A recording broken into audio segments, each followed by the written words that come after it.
আপা, আপনাদের সরকার কি নিরপেক্ষ সরকার? কোন অর্থে নিরপেক্ষ বলেন? মানে ধরেন দল নিরপেক্ষ, বস্তু দল নিরপেক্ষ, বা আমরা ধরেন অন্তর্বর্তীকালীন সরকার, যেহেতু আপনাদের নিজস্ব কোনো রাজনৈতিক দল ছিল না, হবেও না, অথবা নাই, আমাদের হবে না। হ্যাঁ, যদিও সরকার একজন উপদেষ্টা বেরিয়ে গিয়ে একটা রাজনৈতিক দল তৈরি করেছে, এবং সেই প্রসঙ্গে আপনিও বলেছিলেন যে রাজনীতিতে শেষ বলে কোনো কথা নেই, অন্তর্বর্তী সরকারের অন্যান্য উপদেষ্টা রাজনীতিতে প্রবেশ করবে কিনা তার সময় বলে দিবে। ফলে আপনাকে আসলে নিরপেক্ষ সরকার, ধরেন আমি যদি একটা স্ট্যান্ডার্ড তত্ত্বাবধায়ক সরকার আমাদের দেখার সুযোগ হয়েছে, অথবা 111-এর সময় সেনা সমর্থিত যে তত্ত্বাবধায়ক সরকার সেটা দেখার সুযোগ হয়েছে, সেই পরিপ্রেক্ষিতে অন্যান্য সময় আপনি যে তত্ত্বাবধায়ক সরকার দেখেছেন সে কিন্তু গণ অভ্যুত্থানের মধ্যে আসেনি। একটা সরকার এসেছিল যখন মানে তত্ত্বাবধায়ক সরকারের কারা প্রধান হবে তা নিয়ে যখন অনেক গন্ডগোল হল, প্রথম না 2006-7 যে সরকার ছিল, যেটাকে আপনারা সেনা সমর্থিত তত্ত্বাবধায়ক সরকার অনেকেই বলে থাকে। আমাদের সরকারের নেচার কি ওই তত্ত্বাবধায়ক সরকারের সাথে মিলছে?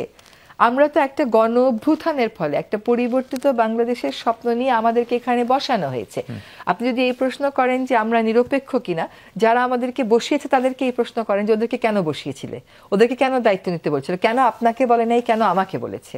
I am sure they have an answer to this. তো আমার ধারণা আমরা দল নিরপেক্ষ এবং বস্তু নিরপেক্ষ বলেই আসলে আমাদেরকে এই দায়িত্বটা দেয়া হয়েছে, এবং এখনো পর্যন্ত কোনো পক্ষপাতিত্ব করেছি এরকম কিন্তু আমার মনে হচ্ছে না। কাজে অন্য তত্ত্বাবধায়ক সরকারের সাথে এই অন্তর্বর্তীকালীন সরকারকে আপনি মিলাতে পারবেন না।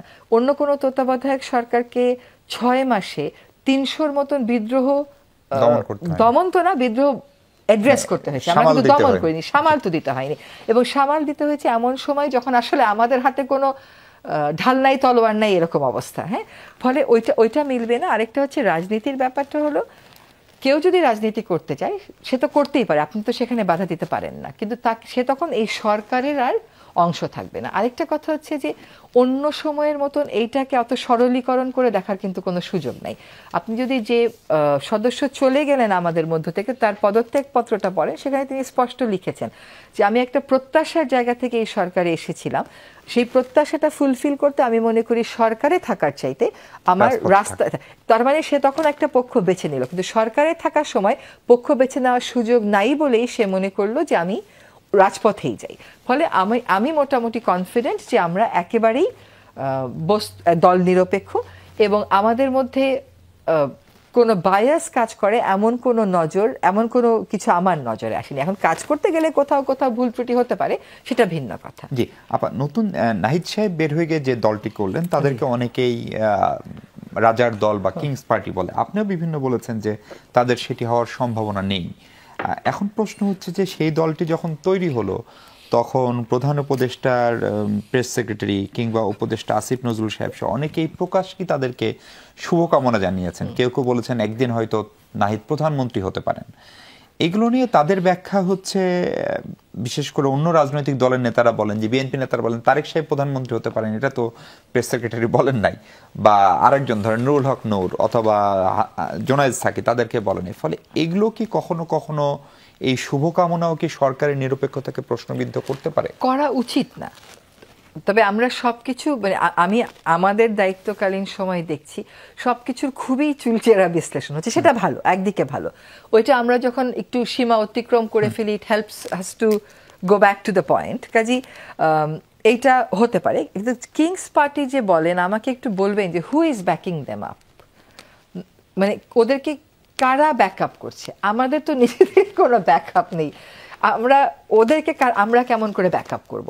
বরং ওরাই আসলে ওদের আন্দোলনের ফলেই ছাত্র জনতা, সেনাবাহিনী, রাজনৈতিক দলগুলো মিলে ঠিক করেছে যে এই কয়জনকে উপদেষ্টা মণ্ডলীতে রাখা উচিত। এটা কিন্তু ছাত্ররা এককভাবে ঠিক করেনি, দল এককভাবে ঠিক করেনি, সেনাবাহিনী এককভাবে ঠিক করেনি। কিন্তু আমাদের মুশকিল হচ্ছে আমাদের সব কিছুতে একটা তাড়া আছে, তো দেশটাকে একটা নতুন পথে যাত্রার জন্য যে সময়টুকুন দেওয়ার প্রয়োজন, যে স্পেসটুকুন দেওয়ার প্রয়োজন, এটা না দেয়া হচ্ছে না সেটা আমি বলছি না, কিন্তু প্রত্যেকেরই একটা রাজনৈতিক অডিয়েন্স আছে, সে তার অডিয়েন্সকে অ্যাড্রেস করবার জন্য কিছু কিছু কথা বলে। আমি মনে করি না যে সেটার সাথে নিরপেক্ষতার কোনো সম্পর্ক আছে বলে। জি আপা, বিএনপি দ্রুততম সময়ে নির্বাচন চায় এবং নির্বাচন দেওয়া আপনার সরকারের আসলে অভীষ্ট লক্ষ্য, নিঃসন্দেহে আপনিও যেটা বলছেন যে আপনাদের 3টা কাজের একটা। তাহলে এবং বিএনপি বলছে তারা যখন সংস্কার প্রস্তাব দিয়েছে তখন এসব কিছু হয়নি, জি। 27 দফা, তারপরে 31 দফা হলো। ফলে বিএনপিও সংস্কার চায়, আপনারাও সংস্কার চান, এবং এই সরকারের সঙ্গে বিএনপির বিরোধ থাকার কথা না, কিন্তু আমরা দেখছি ক্রমশ একটা বিরোধ দৃশ্যমান হচ্ছে, এবং সেই বিপরীতে এনসিপির সঙ্গে সরকারের বিরোধ কম। ফলে এই জায়গাটায় বিএনপিকে আসলে আবারও বিরোধী দলের ভূমিকায় যাচ্ছে, অথবা অন্য কেউ কে আসলে সরকারি দলের ভূমিকায় কাজ করছে? আমি না আসলে বিরোধ শব্দটা ব্যবহার করতে চাই না।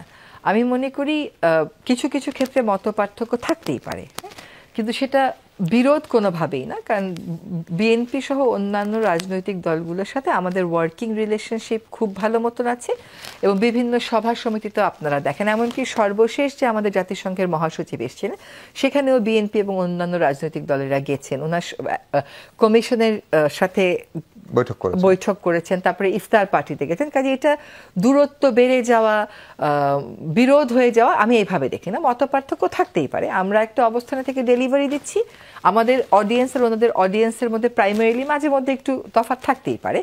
আর এনসিপির সাথে অনেক জায়গাতে মিলছে, মানে এনসিপি হয়তো বেশি করে সংস্কারের কথা বলছে, বিএনপি হয়তো বেশি করে বলছে যে আমরা নির্বাচনটা আগে চাই, সেক্ষেত্রে হয়তো আপনার মনে হচ্ছে যে ওদের সাথে বেশি মিলছে, কিন্তু বিএনপিও কিন্তু সংস্কারের কথা বলছে। ফলে মত পার্থক্য মাঝে মধ্যে হতেই পারে, কিন্তু আমি এখনো পর্যন্ত দেখেছি যে বিএনপি যে প্রক্রিয়াটা আমরা শুরু করেছি সেই প্রক্রিয়ার সাথে তারা নিজেদেরকে এঙ্গেজ করেছে। ফলে বিরোধ এই শব্দটা আমি ব্যবহার করব না।